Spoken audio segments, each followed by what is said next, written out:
네, 오늘 우리 팔복 계속 나누고 있는데요. 우리 마태복음 5장 1절부터 12절까지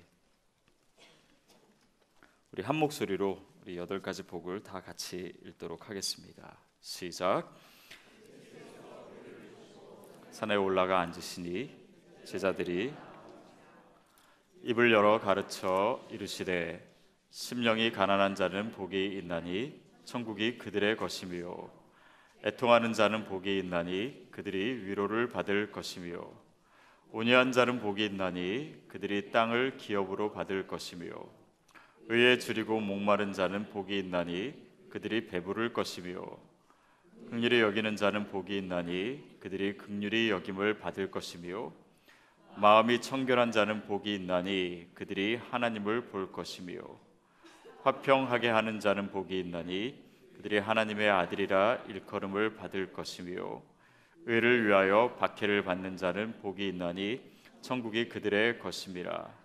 나로 말미암아 너희를 욕하고 박해하고 거짓으로 너희를 거슬러 모든 악한 말을 할 때에는 너희에게 복이 있나니 기뻐하고 즐거워하라. 하늘에서 너희의 상이 큼이라. 너희 전에 있던 선지자들도 이같이 박해하였느니라. 아멘. 우리가 8가지 복 중에서 지금 오늘 6번째입니다. 마음이 청결한 자, 마음이 깨끗한 자는 복이 있나니 하나님을 보게 될 것이다. 여러분 한번 생각해 보십시오. 여러분이 알고 있는 분들 중에 마음이 제일 깨끗한 사람은 누구세요? 여러분이 알고 있는, 여러분의 전화번호에 있는 그 수백 명의 사람들 중에 마음이 제일 깨끗하게 느껴지는 사람, 그게 자신이다라고 생각하시는 분 아니면 누구세요? 근데 누군가를 여러분 떠올리셨을 텐데 그분은 하나님을 볼 수 있을까요? 볼 수 있을까요? 글쎄요. 그러니까 아마 우리가 그 마음이 깨끗하다라고 하는 것이 무엇이라고 생각하는지에 따라서 다룰 수 있는 것 같아요. 그냥 순진하고 순수하고 죄에 별로 안 짓고 그냥 착하고 이렇게 희생하는 그런 분을 떠올린다면 그분이 과연 그런 훌륭한 인품이나 또 자기 자신의 삶에서 그렇게 깨끗하게 사는 그것이 하나님을 볼 수 있는 자격이 될까? 그것은 사실 잘 연결이 되지 않습니다.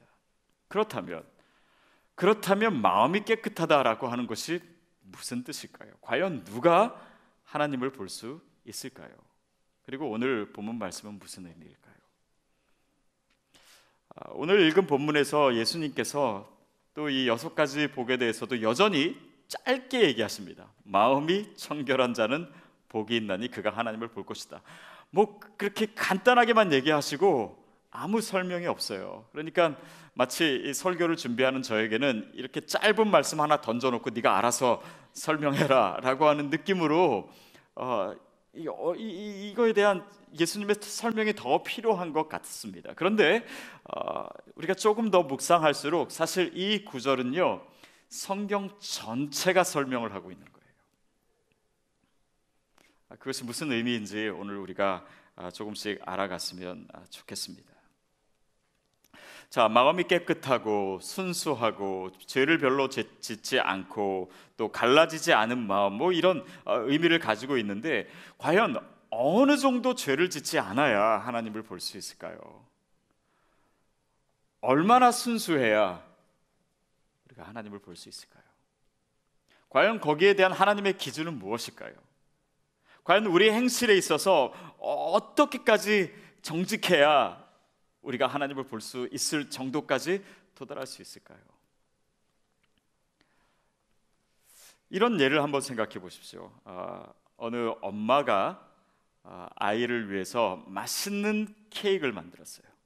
아주 정성스럽게 모양도 좋고 맛있어 보이는 케이크를 만들어서 아이를 줬는데 아이가 이렇게 딱 먹으려고 보니까 냄새가 좀 나는 거예요. 이상한 냄새가. 그래서 엄마 이게 좀 맛이 이상한 것 같아요. 냄새가 이상한 것 같아요. 그러니까 엄마가 뭐라 그랬냐면 조금밖에 똥이 안 들어갔다고. 똥이 들어가긴 들어갔는데 아주 조금밖에 안 들어갔다고. 그 아이가 그것을 먹을까요? 먹지 않을까요? 여러분, 죄라고 하는 것을 우리가 너무 그냥 쉽게 우리의 도덕과 우리의 윤리의 가치관에 있어서 그저 잘못 선택한 것, 그저 잘못 행한 것, 그저 실수한 것, 이것이 우리의 인식 가운데서는 아무것도 아닐 수 있지만 하나님께 있어서는 이 죄라고 하는 것은 하나님과 우리 사이를 멀어지게 하는 것입니다.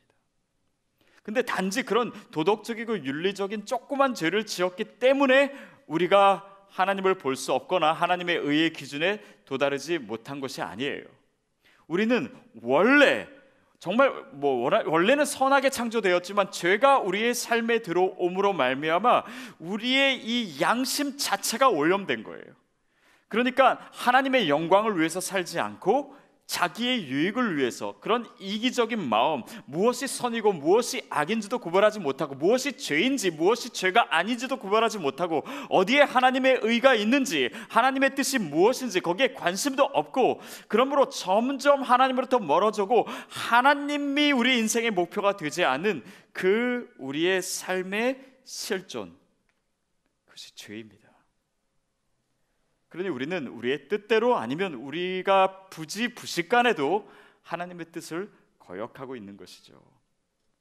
그 죄는 우리가 조금 더 의롭다고 해서 우리가 하나님의 기준에 이르는 것이 아닙니다. 내가 당신보다 조금 더 낫다고 해서 나는 의롭고 당신은 죄이고, 그 기준을 과연 누가 제시할 수가 있겠습니까? 세상의 법일까요?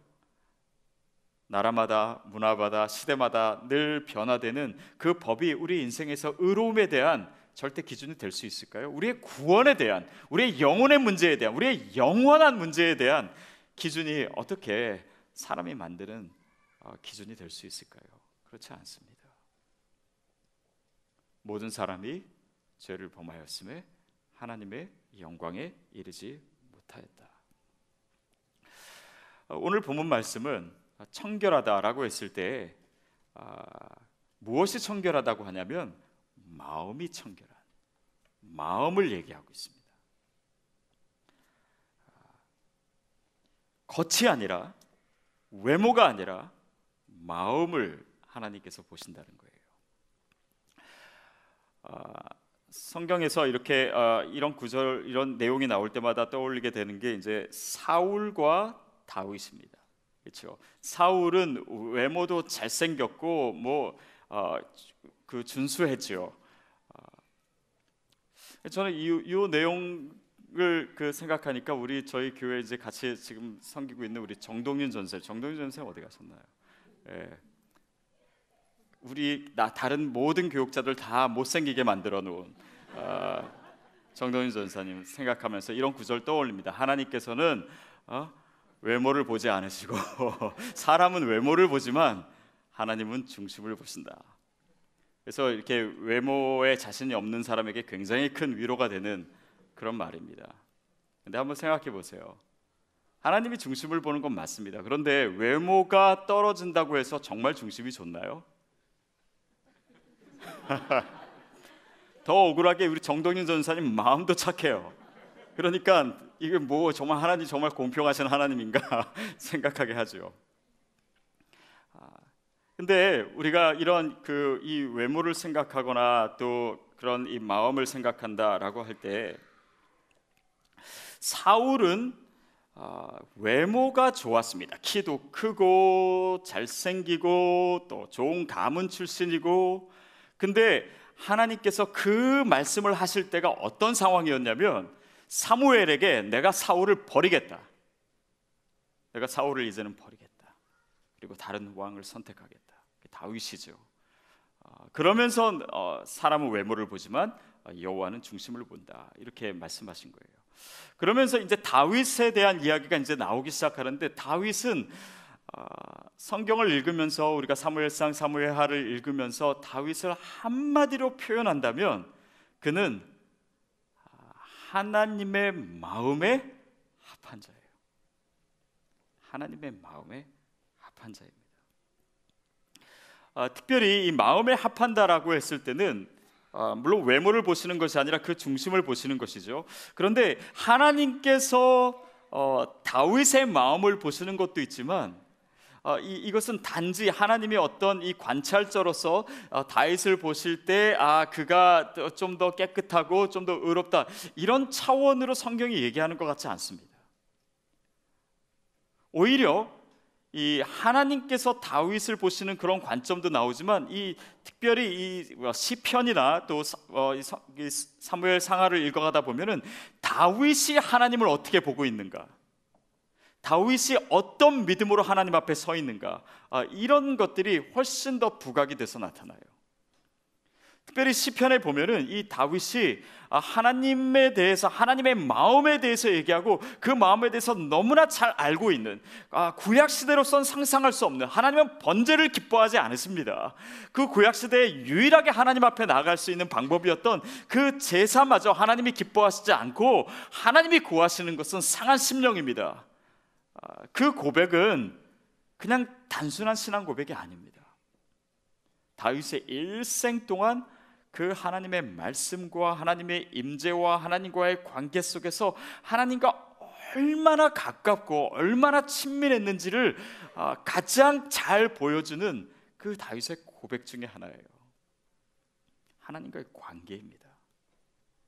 그 관계를 통해서 다윗은 하나님의 마음을 누구보다도, 하나님의 시선을 누구보다도, 하나님이 무엇을 좋아하시고 무엇을 싫어하시는지, 무엇을 의롭다 하시고 무엇을 죄라고 하시는지 아마도 누구보다도 잘 알고 있었을 거예요. 그리고 그것에 대해서 어느 정도 확신이 있을 만큼 다윗은 하나님과의 관계, 친밀한 관계 가운데 있었습니다. 그것은 특별히 그가 죄를 지었을 때 더 적나라하게 드러나죠. 저에게 이제 남동생이 하나 있습니다. 이 남동생이 저보다 사실 키도 크고 등치도 좋고 그런데 훨씬 귀여워요. 하는 짓이, 저는 어려서부터 이렇게 귀엽다는 얘기 별로 못 듣고 자란 것 같아요. 그리고 뭔가 이렇게 잘못하면, 저는 남자고 저는 장남이고 뭐 이런 의식이 있어서 그런지 잘못하면은 내가 잘못했으니까 뭐 맞아야지 하고 때리는 대로 다 맞았습니다. 그러니까 멋있게 맞았지요. 다 이렇게 몇 대 맞을래? 네, 뭐 그러면 뭐 10대 맞겠습니다. 그러면 이렇게 10대 맞고. 그때 저희 부모님의 생각을 제가 지금 커서 생각해 보니까 얘가 정말 정직하구나, 잘못했으니까는 다 맞겠다고 하는구나, 얘가 이렇게 폼생폼사구나, 이렇게 멋있게 했으니까 좀 덜 때려야지, 이런 생각이 아니라, 아니 얘가 이렇게 건방지지하고 아마 더 때렸을 수도 있었을 것 같아요. 근데 반면에 제 동생은 어머니가 때리려고 그러면 도망 다닙니다. 그리고 막 도망 다니고 회초리 들고 있으면 회초리 붙잡고 막 잘못했다고 막 싹싹 빌고, 그리고 막 방 안에서 더 이상 도망갈 데가 없으면은 그냥 어머니 품에 그냥 안겨버려요. 그러니까 그러다가 이제 어머니 웃으시고 더 이상 때리지 못하는 그런 일들이 참 많이 있었습니다. 어머니 품에 안기는 거예요. 근데 다윗을 보십시오. 다윗은 하나님께 죄를 짓고 저처럼 하나님 저 때려주세요, 제가 잘못했습니다, 이렇게 나오지 않았어요. 오히려 제 동생처럼 하나님의 품속으로 그냥 들어가 버리는 거예요. 그러면서 시편 3편 같은 데 보면 자기가 잘못해서 일어난 그런 많은 재앙들, 어려움 속에서도 처음에는 막 울부짖고 막 그러다가 다시 고개를 들고 떳떳합니다. 천만인이 나를 둘러쌀지라도 나는 겁내지 않겠습니다, 이렇게 나와요. 악인의 이빨을 다 뽑아주세요, 막 이렇게 나옵니다. 자기가 잘못해놓고서. 여러분, 거기에 성경이 얘기하고 있는 복음이 있습니다. 하나님이 무엇을 의롭게 여기시고 무엇을 싫어하시는지, 성경에서 말하고자 하시는 그 모든 메시지를 우리가 하나로 얘기한다면 은혜 아니겠어요? 우리가 죄인임에도 불구하고 사랑하시는, 우리가 죽을 수밖에 없는 존재임에도 불구하고 우리를 용서하시는 그 하나님의 사랑, 은혜입니다. 그것을 다윗이 알고 있었어요. 하나님이 자신을 얼마나 사랑하시는지, 그리고 왜 사랑하시는지 다윗은 알고 있었습니다. 구약에서 신약에 나타날 예수 그리스도를 통한 그 은혜를 꿰뚫어 보고 있는, 그 하나님과의 관계를 통해서 알고 있는 다윗의 믿음을 우리가 볼 수 있습니다. 여러분, 깨끗게 된다, 그것은 우리의 행실의 문제가 아닙니다. 우리가 얼마큼 순수한가, 그것 또한 아닙니다. 순수한 거 좋은 것이죠. 그리고 저도 순수한 사람이 되고 싶고 또 순수한 사람 좋아합니다. 그러나 그런 기준도 아니에요. 무엇입니까? 오직 하나님만이 우리의 마음을 깨끗게 하실 수 있습니다. 다윗이 그걸 알았어요.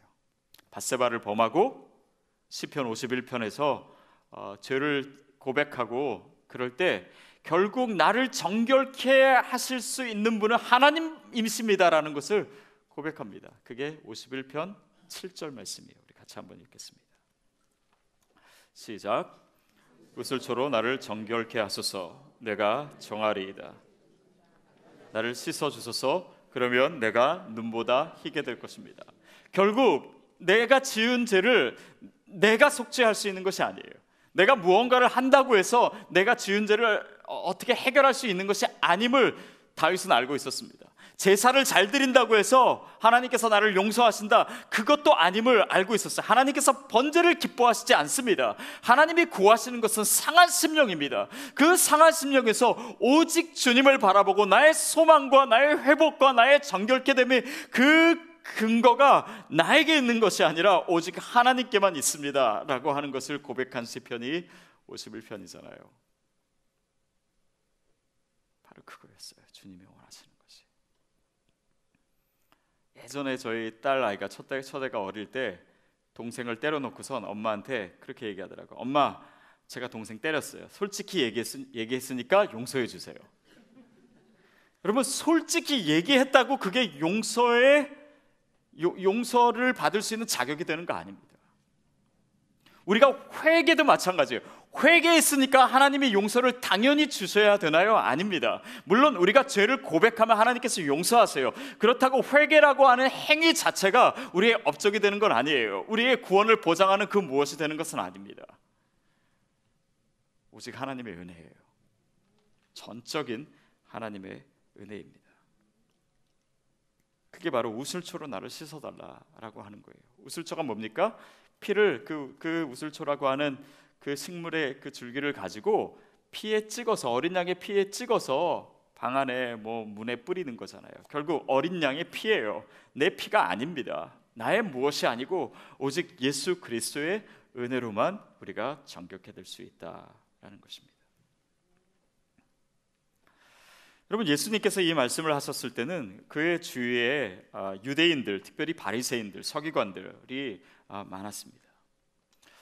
그들 가운데서 예수님께서 이 메시지를 선포하셨을 때 아마도 예수님의 그 생각 가운데 분명히 염두에 두고 있었던 것은 그들의 정결 의식들, 그들이 스스로를 깨끗하게 생각하고 스스로를 다른 사람보다 낫다라고 생각하고 이방인보다 낫다라고 생각하는 그런 위선적인 믿음을 예수님께서 보시고 계셨을 겁니다.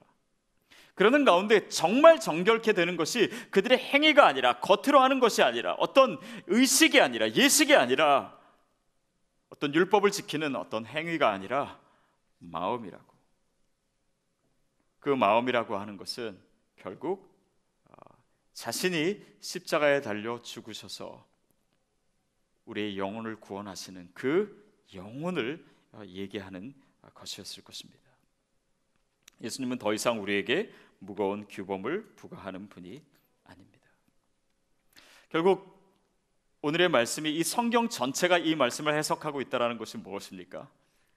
결국 이 복음의 시각에서 오늘 말씀을 해석해야지만 이 말씀의 의미가 나올 수 있는 것이죠. 무엇입니까? 마음이 깨끗한 자, 그것은 예수님의 보혈로 우리를 씻기시고 우리를 정결케 하실 때 우리의 영혼이, 우리의 마음이 깨끗게 될 수 있다라고 하는 것입니다. 우리의 수행이나 다른 어떤 노력에 의해서 이루어지는 것이 아니죠.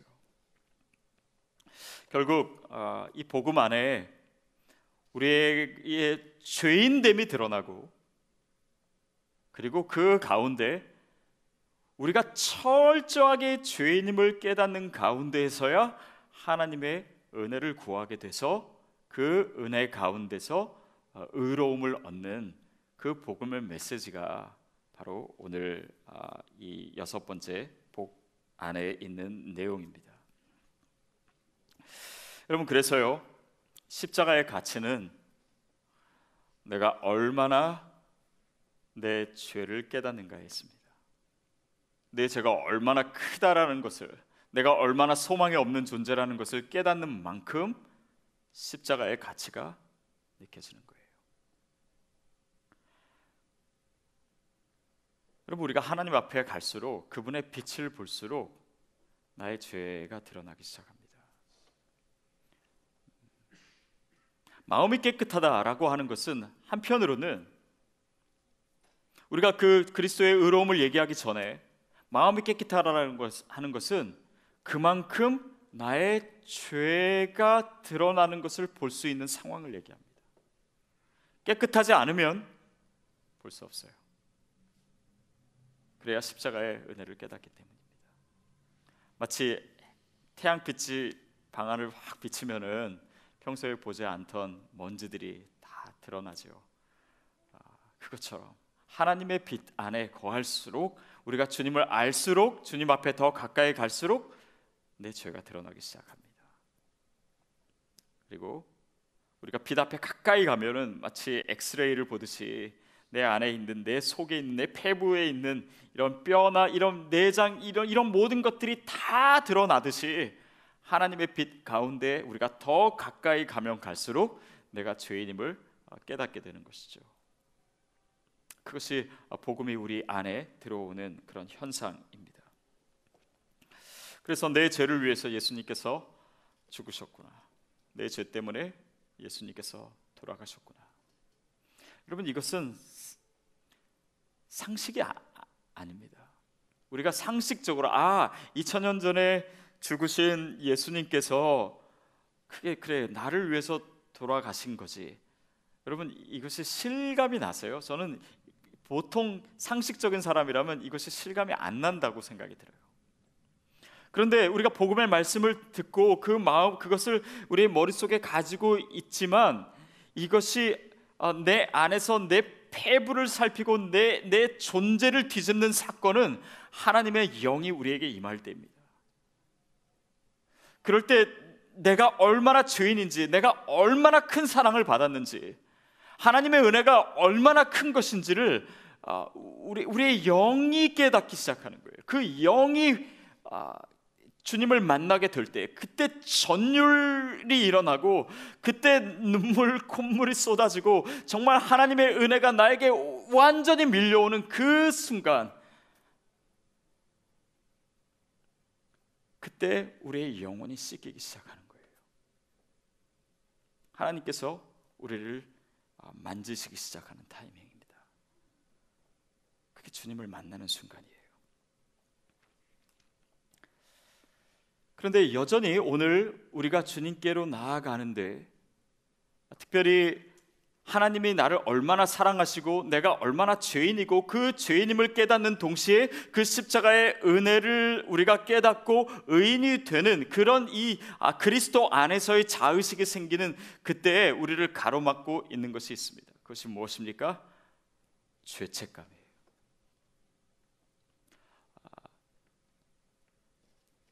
굳이 하나님을 만나지 못해도 어떤 사람은 죄책감을 가질 수 있습니다.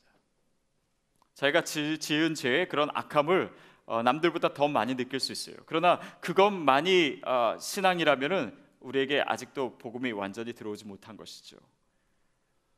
우리가 주님을 만났다라고 하는 것은 그 죄를 깨닫는 가운데 이 죄책감, 그 죄책감을 넘어선 상황으로 나아가는 것까지입니다. 예수님께서 병자들을 고치실 때 뭐 예를 들면 뭐 친구 4명이 뭐 그 중풍병자를 위해서 지붕을 뚫고 예수님 앞에 놓았을 때 예수님께서 뭐라고 하시냐면 네 죄가 용서받았다 이렇게 얘기하세요. 왜 예수님께서 그렇게 얘기하셨을까? 물론 뭐 그 사람의 뭐 속을 예수님께서 꿰뚫어 보고 계셨겠지요. 그런데 어쩌면 그 질병의 원인이 그것이 중풍병이라고 하는 어떤 물리적인 병이기도 하지만은 그 상황 속에서 상징적으로 얘기하는 것이 그가 스스로 주님 앞에 나오지 못하는 이 중풍병자의 상황은 상징적으로 무엇을 의미합니까? 우리가 죄책감이 있을 때 스스로 주님 앞에 나오지 못하는 거예요. 그렇지 않습니까? 아담과 하와가 죄를 저질렀을 때 하나님으로부터 숨잖아요. 이 죄라고 하는 것은 우리로 하여금 하나님으로부터 숨게 만들어요. 멀어지게 만듭니다. 그게 죄책감이에요. 그것이 이 사단이 우리의 마음속에서 하는 일입니다. 우리로 하여금 이미 주님의 은혜가 우리에게 임했음에도 불구하고 2000년 전에 예수님께서 이미 십자가에 달려 죽으셨음에도 불구하고 여전히 우리 안에 있는 이 죄책감, 그것으로 말미암아 하나님 앞에 나아가지 못하게 하는 것, 그것이 이 악한 영의 역사입니다. 여러분, 죄책감을 느끼게 하는 것은요, 우리의 양심입니다. 그런데 그것은 우리의 양심의 생각은 하나님이 우리의 죄에 대해서 느끼는 방식과 다를 수 있어요. 어쩌면 뭐 우리 중에는 하나님, 내가 오늘 죄를 지었으니까 주님 나를 용서해 주십시오, 그런 죄의 고백이 필요한 사람도 있을 것이고, 또 어떤 분에게는 죄책감 자체가 나로 하여금 오늘 주님 앞에 나아가지 못하게 하고 나의 가장 큰 영적인 문제일 수 있습니다. 그런 분은 어떤 이 정말 내 죄를 용서해 주십시오라고 하는 이 기도 대신에 자기 혐오감을 떨쳐버리고 정말 하나님 앞에서 기쁨으로 살아갈 수 있도록, 하나님께서 이미 해결하신 문제에 대해서 내가 얽매이지 않도록, 그 과거에 얽매인 채 그런 이 사단의 속임수에 속지 않도록 주님께 간구하는 기도가 필요합니다. 그것이 나에게 있어서 어떤 영적인 문제인지를 여러분이 오늘 생각하실 필요가 있습니다. 요한일서 1장 9절 말씀 우리 같이 읽겠습니다. 요한일서 1장 9절 말씀, 우리가 잘 아는 구절이죠. 시작. 만일 우리가 하나님은 신실하고 의로우신 분이시므로 우리 죄를 용서하시고 모든 불의에서 우리를 깨끗하게 해주실 것입니다.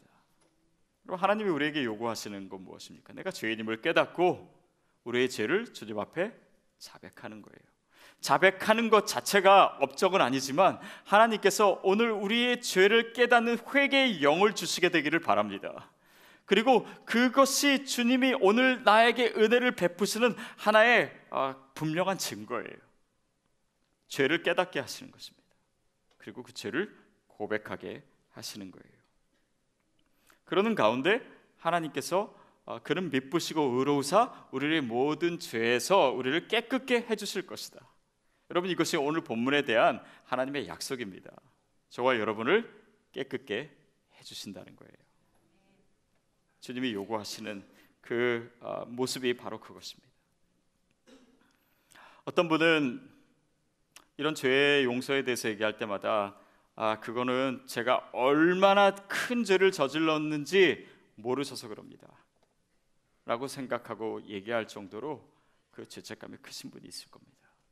그러나 하나님은 바로 그 죄를 위해서 예수 그리스도를 우리에게 주신 거예요.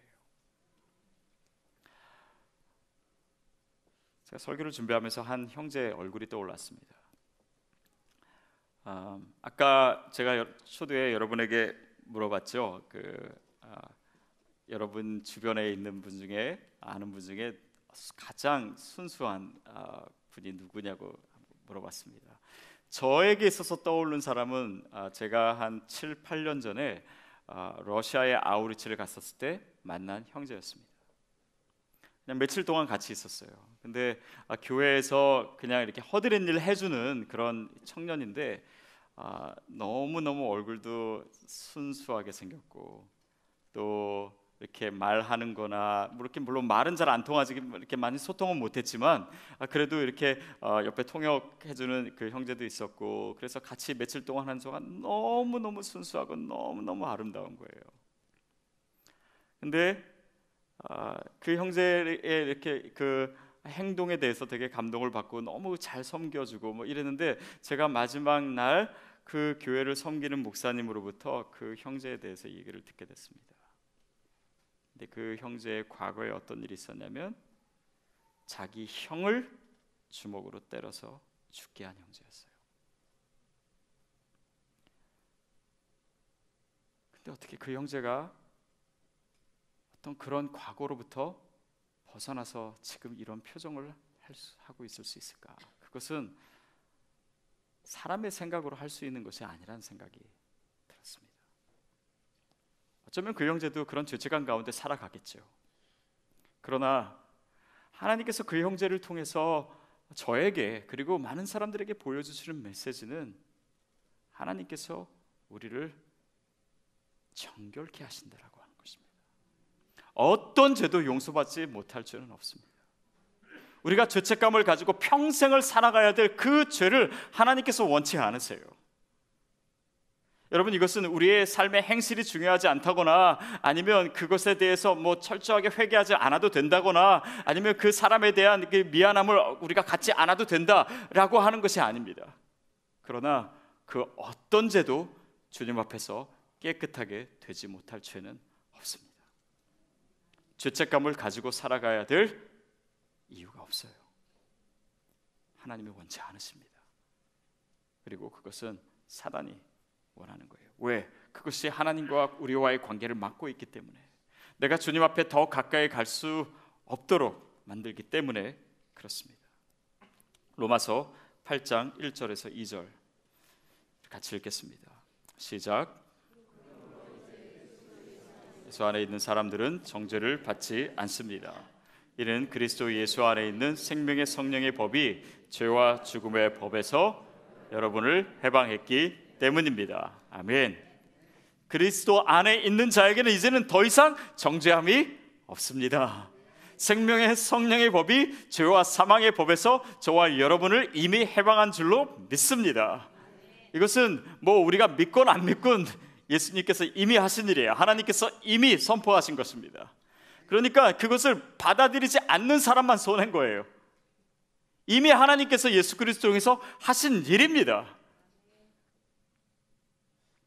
더 이상 죄책감 가운데서 살아가지 마십시오. 여러분, 주님께서 우리를 용서하셨습니다. 우리가 감당하지 못할 은혜를 받았습니다.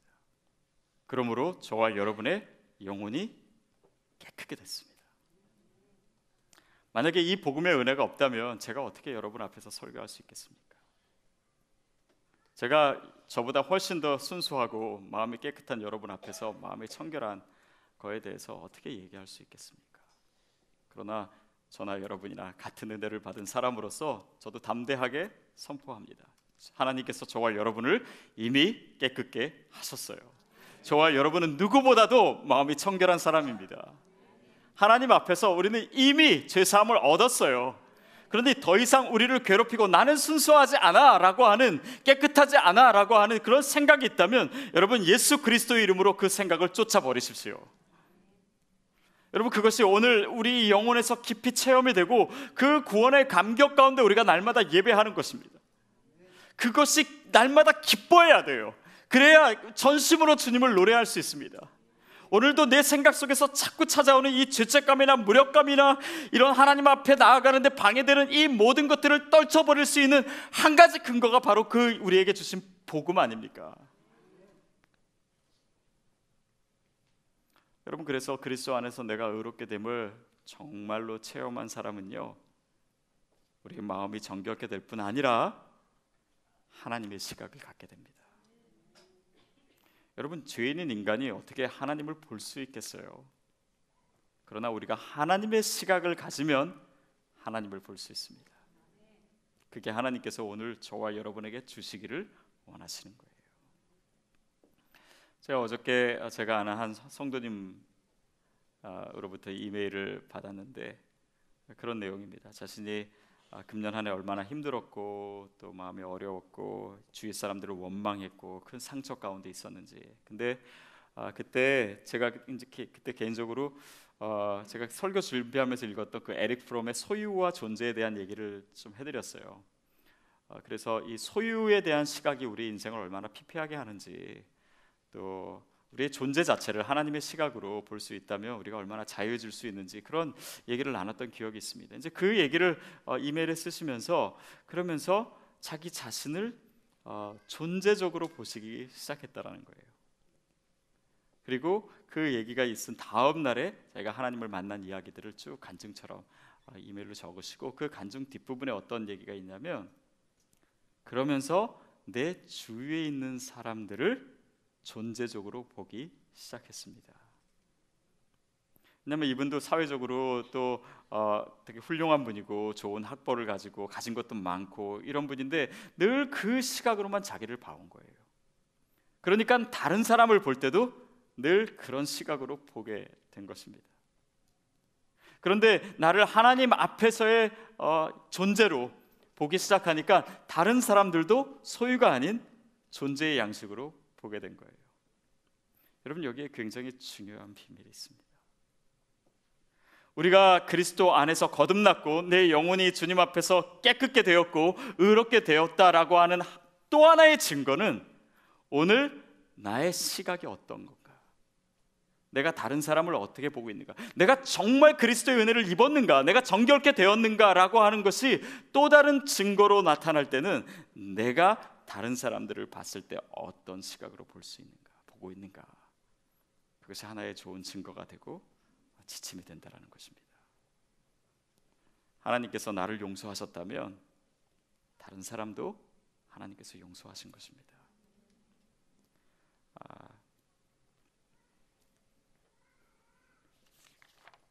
루이스 스미스라고 하는 사람은 이런 얘기합니다. 용서는 하나님의 심장 박동에 따라 추는 춤이다. 그러니까 하나님이 나를 용서하셨다는 것을 절감하고 그 믿음 안에서 진짜로 깨닫는 사람은 이 용서의 문제에 대해서 이전의 나의 시각이 아닌 하나님의 심장 박동수를 따라서 움직일 수 있는, 춤출 수 있는 사람이 된다는 거예요. 우리는 용서라고 하는 얘기 나올 때마다 마음이 무겁습니다. 용서하기가 어렵기 때문이에요. 저는 제 삶을 살면서 제가 뭐 특별히 용서해야 될 사람이 있다라고 생각 안 해본 것 같아요. 근데 오늘 설교 준비하면서는 두 명이 생각이 나더라고요. 제가 마음에 서운함을 가지고 있는 그 사람, 그리고 별로 용서하고 싶은 마음이 별로 안 생기더라고요, 이 말씀을 준비하면서조차. 근데 그 사람에 대한 생각이 아니라 내가 하나님 앞에서 어떤 용서를 받았는지를 더 깊이 묵상할수록 그 문제가 조금씩 쉽게 느껴지는 거예요. 제 마음이, 제 시각이 하나님의 시각과 조금 더 가까워질 수 있다는 것을 하나님이 나에게 허락하신 은혜를 묵상하면 할수록 생긴다는 것을 느끼게 됐습니다. 단지 용서의 문제가 아니에요. 하나님의 시각입니다. 우리가 주님을 본다라고 하는 것은 또한 주님의 시각을 갖는 것이에요. 어느 책에서 이런 얘기 읽은 적이 있습니다. 어느 믿음이 좋은 어머니가 있었는데 그 어머니에게 딸 하나가 있었습니다. 딸 하나가 있었는데 그 딸은 교회 안 다녀요. 신앙이 없어요. 근데 이 어머니가 칠순이 됐는데, 그러니까 남편도 없이 정말 고생하면서 딸 하나 이렇게 키웠는데, 그 칠순 때 딸이 엄마에게 이제 엄마가 가장 원하는 선물 제가 해드리고 싶다고 뭘 원하시냐고 물어봤어요. 그러니까 이 어머니가 다른 거 다 필요 없다, 나 따라서 교회 한번 가자, 그게 소원이다, 이렇게 얘기한 거예요. 그래서 할 수 없이 그냥 그 어머니 따라서 교회에 갔습니다. 교회에 갔는데 이 자매가 이렇게 교회에 있으니까 또 마음이 불편한 거예요. 막 주차장에서도 너무 짜증나고 사람들 막 이렇게 그 실갱이 하는 것도 보이고, 목사님 얘기는 완전 뜬구름 잡는 얘기하고, 또 식상에서 사람들 막 얘기하는 거 막 남의 욕하고 막 이런 거 다 들으니까는 막 마음이 너무 불편한 거예요. 그래서 교회 억지로 이제 가긴 갔는데, 갔다 와서 어머니에게 얘기했으면, 엄마 다시는 나에게 교회 가서 말하지 마.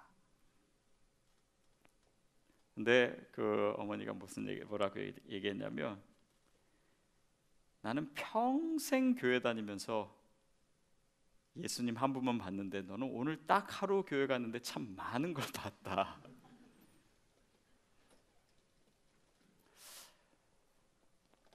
여러분, 그 말에 저는 오늘 본문에 대한 굉장히 중요한 힌트가 들어있는 것 같아요. 하나님의 은혜를 체험한 사람은요, 그래서 내가 의롭다함을 받고 주님 앞에서 마음이 깨끗하게 된 사람에게는 주님의 은혜만 보입니다. 하나님만 보여요. 그러나 그 은혜가 얼마나 크다라는 것도 깨닫지 못하고, 정말 내가 그리스도 안에서 이렇게 의롭게 됐다라고 하는 그 복음의 은혜를 덜 체험할수록 다른 것들이 많이 보이는 거예요. 우리 신앙생활 가운데 많이 보이는 것이 무엇입니까? 아직도 납니까? 아니면 다른 사람인가요? 아니면 상황인가요? 여러분의 시선을 가장 많이 차지하고 있는 것이 무엇입니까? 그것이 하나님이 아니라면 그것은 하나님을 보는 데 있어서 우리의 눈을 가리고 있는 것입니다. 마음이 청결하다라고 하는 것은, 우리가 진정 그리스도의 은혜를 체험했다면, 내가 용서받았다면 다른 사람이 별로 보이지 않습니다. 사람이 보이죠. 그러나 하나님의 시각으로 보이는 것입니다. 아직도 나를 찌르는 사람이 너무 많습니까? 아직도 내 눈에 거슬리는 사람이 너무나 많나요? 아직도 내 눈에는 나쁜 사람들이 너무 많고, 나랑 맞지 않는 사람이 많고, 물론 그럴 수 있습니다. 여러분의 시각이 옳을 수도 있습니다. 그러나 정말 내가 그리스도 안에서 그 복음으로 말미암아 그 크신 은혜를 받은 것이 나에게 있어서 그렇게 크다면 하나님의 시각을 갖게 될 줄로 믿습니다. 저는 그것이 하나님을 보는 거라고, 그것이 하나님께서 오늘 우리에게 주시기를 원하시는 시각이라고 믿습니다. 저 자신도 아직도 사람이 많이 보여요. 또 제 자신이 많이 보입니다. 상황이 힘든 것도 있습니다. 그렇지만 그 해결은 사람을 어떻게 해서 해결해야 되는 것이 아니에요. 상황이 해결된다고 해서 주님이 갑자기 보이는 것이 아닙니다.